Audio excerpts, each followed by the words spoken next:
Guys, akhirnya Sniper unggul 1-0 dalam pertandingan, dan akhirnya Sniper dapat juara 1. Oke, ini jangan lupa subscribe juga. Ini apa? MHD Wawan Gunawan ya. Wawan Gunawan. Oke. Ini juga ada Ari Nyawong ini, bro.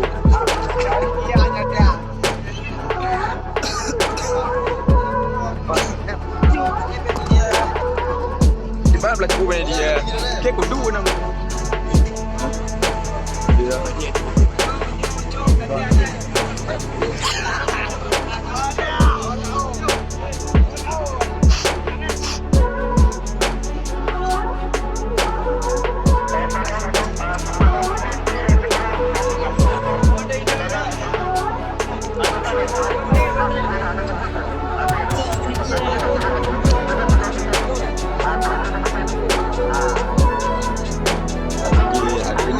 final antara Pra Junior sama Sniper.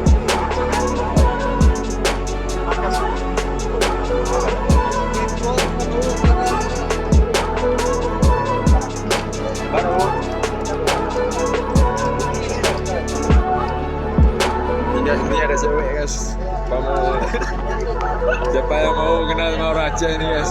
Ini cewek ini. Ini baru kali ya, cantik kali ini guys. Auto konten ni kan. Dan ni ada gua. Kan ada Ari Nyawong juga, ini pemain PSDM. Kenalkan ini sebenarnya pemain PSDM ini.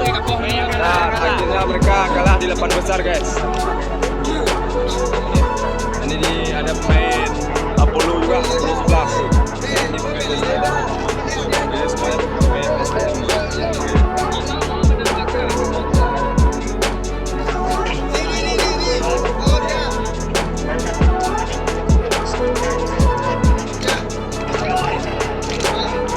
Dan ini juga pemain Apollo yang digelar nama Marcelo ini, dialah ini pemain Apollo 11.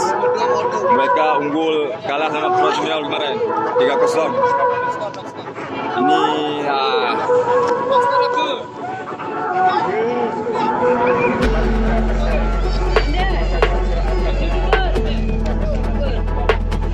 ya gede ya nih, ya gede ya. Ya, kenapa?